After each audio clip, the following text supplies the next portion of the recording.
Assalamualaikum warahmatullahi wabarakatuh, saudaraku seiman dan seakidah. Semakin kesini ya, kita melihat masa depan negeri ini itu semakin suram dan bahkan justru terlihat semakin gelap. Sepertinya tidak ada harapan ya ke depan ya bagi negeri ini. Karena kita melihat kerusakan yang terjadi di negeri ini sudah terjadi di seluruh lini ya kehidupan, di secara individu, di secara masyarakat, di pemerintahan. Itu semua sudah terjadi kerusakan-kerusakan yang membuat kita tidak tahu lagi kita harus mulai dari mana untuk memperbaiki kondisi-kondisi ini ya. Kita tahu ya, kemarin baru setelah selesai libur lebarannya buka kembali bursa saham. Begitu dibuka langsung anjlok sampai 9%, dan kemudian nilai rupiah itu terus melemah ya. Dan ini sebenarnya pelemahan nilai rupiah ini belum pelemahan yang yang real ya. Karena kita tahu di sini ada campur tangan dari Bank Indonesia untuk mensuplai, membantu ya agar rupiah itu tidak semakin anjlok. Tapi pertanyaannya, seberapa tahan Bank Indonesia untuk mengucurkan dana-dana mereka untuk mempertahankan kurs ini ya? Tentu itu ada batas ya. Kalau ini terus tertekan terus, maka Bank Indonesia tidak akan mampu lagi untuk membantu menaikkan kembali nilai kurs rupiah. Belum lagi dari segi dari segi korupsi yang semakin merajalela, sama seperti yang disebutkan oleh Bapak Mahmud MD dulu, yang dia mengatakan, kemana saja kau arahkan pandanganmu, maka kau akan melihat di sana ada korupsi. Dan itu terbukti ya. Makanya muncul di medsos itu ada list yang disebut dengan Liga Korupsi. Dan kalau kita lihat itu, pemain-pemain korupsinya itu dia sudah sudah mencakup berbagai pihak ya. Begitu juga kepercayaan masyarakat terhadap pemerintah, terhadap DPR, terhadap kepolisian, dan belakangan ini muncul lagi sedikit berkurangnya rasa simpati masyarakat atau rakyat kepada TNI ya, karena adanya perubahan undang-undang TNI yang itu proses pembuatan sampai pengesahannya itu dibuat dengan serba kilat dan hampir tertutup ya. Tidak ada sosialisasi yang cukup sebelum itu kemudian dibawa ke sidang-sidang DPR ya. Dan itu membuat masyarakat pantas mereka curiga ya. Belum lagi dia ada mantan presiden yang terus-terusan sibuk untuk menyelamatkan kepentingan-kepentingan dirinya ya. Begitu juga kepentingan-kepentingan dari orang-orang sekitarnya, yaitu para oligarki. Jadi semua di sini bermain dengan kepentingan mereka sendiri. Tidak ada lagi yang memperhatikan kepentingan rakyat. Makanya kita melihat ya, para pengamat, para pakar yang di berbagai kesempatan di podcast atau di mana mereka menyampaikan pandangan-pandangan mereka, itu umumnya mereka menyampaikan pandangan itu menjelaskan keburukan. Jelaskan keburukan. Minim solusi. Kalaupun ada solusi, itu solusi yang kita melihatnya itu bukan solusi yang memahami akar masalah dari persoalan kita ya. Mereka sibuk terus menyampaikan solusi-solusi agar kita kembali kepada demokrasi yang sebenarnya. Padahal akar permasalahan kita itu munculnya karena diterapkan di negeri ini demokrasi. Apa yang terjadi saat ini adalah hasil dari penerapan demokrasi di awal yang kemudian itu buruk dan semakin buruk sampai kondisi kita saat ini. Tentu sebagai seorang warga negara, kita ini bukan saja pantas tapi harus menyampaikan ide-ide ataupun solusi-solusi yang kita anggap itu bisa mampu menyelamatkan negeri ini. Kita harus menerima apapun solusi-solusi yang disampaikan Walaupun itu bukan solusi demokrasi. Ya. Kita tidak boleh berpikir terkungkung dengan demokrasi. Sama seperti peraturan dalam pramuka, pertama dia kakak pembimbing tidak pernah salah. Ya. Kemudian kedua, kalau kakak pembimbing salah, maka kembalilah ke aturan yang pertama. Ya. Jadi seperti itu. Yang akan demokrasi itu tidak mungkin salah. Jadi kalau kita temukan kesalahan-kesalahan, kita kembali kepada demokrasi. Nah, itu adalah pandangan-pandangan yang tidak memahami akar masalah.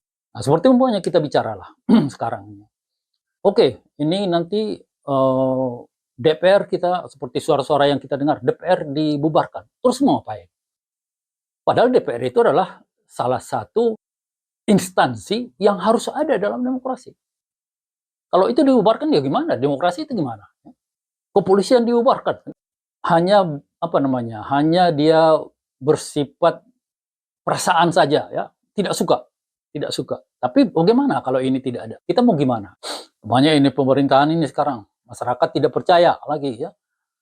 Oke, kita tunggu nanti 2029. Padahal kemarin sudah dibentuk koalisi permanen. Nanti di 2029 akan tetap berkoalisi dalam mengangkat seorang presiden dan wakil presidennya. Dan kemudian pimpinan koalisi itu, yaitu presiden kita sekarang, sudah mengatakan dia bersedia untuk kembali diangkat nanti, dipilih kembali di 2029. Jadi apa yang kita tunggu di 2029? Kalau Presiden Prabowo ya masih dalam kondisi fit di 2009, kita sudah pastikan dia akan melanjutkan. Karena sudah ada koalisi permanen tadi. Ya. Dan kemudian dengan kondisi instansi-instansi yang bobrok sekarang ini, harapan untuk kemudian bisa nanti di 2029 itu tercipta pemilu yang bersih, itu jauh panggang dari api. Belum lagi masyarakatnya yang terus dimelaratkan, dimiskinkan, ya.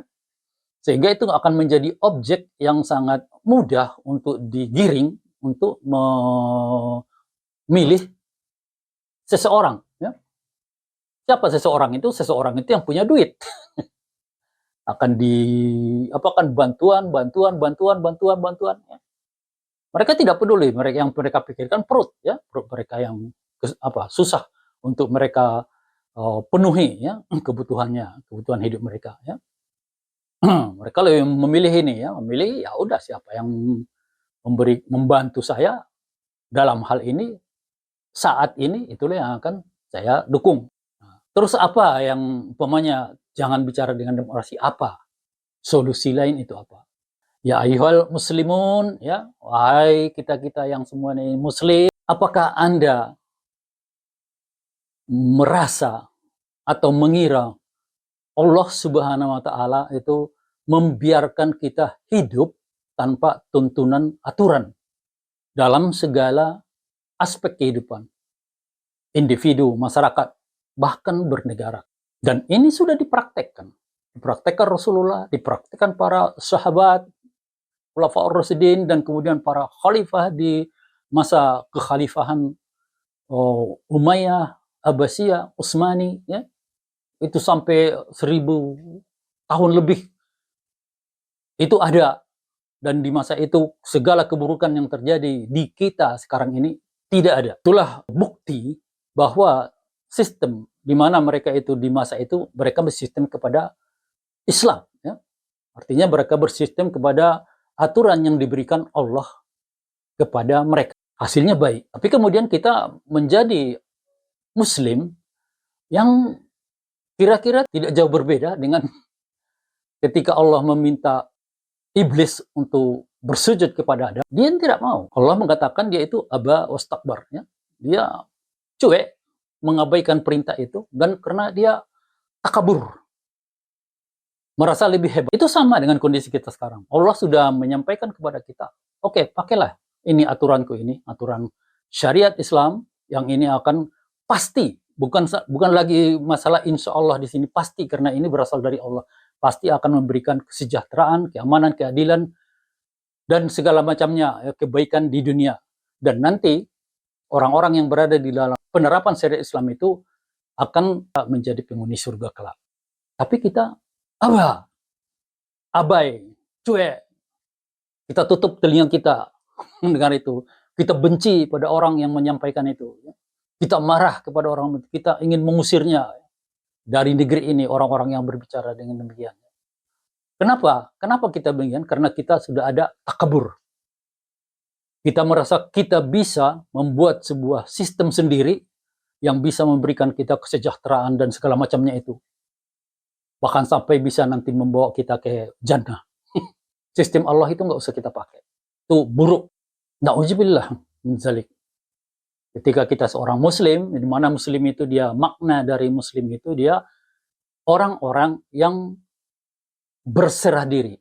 Jadi kalau umpamanya kita naik pesawat, ya, sebagai penumpang, apa yang kita lakukan di dalam pesawat itu berserah diri kepada pilot. Kita nggak bisa ngapa-ngapain, ya.